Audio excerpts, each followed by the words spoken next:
Gazteak isladatzen dutela gu bizi garen gizarte honetan ematen diren jarrera eta pentsa molde asko, ezta?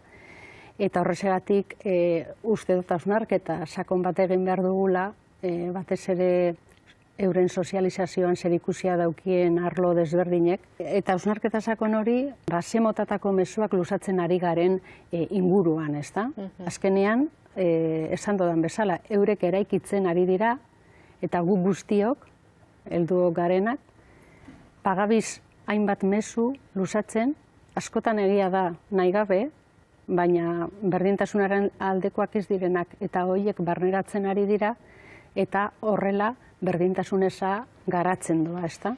Horrexegatik esaten genuen, berdintasuneza ez dela bere sortzen, egiten dugula egunero, gure jarrerekin, gure erabakiekin, luzatzen ditugun mezuekin, eta horiek oso garrantzitsuak dira, ze eurek jasotzen ari dira.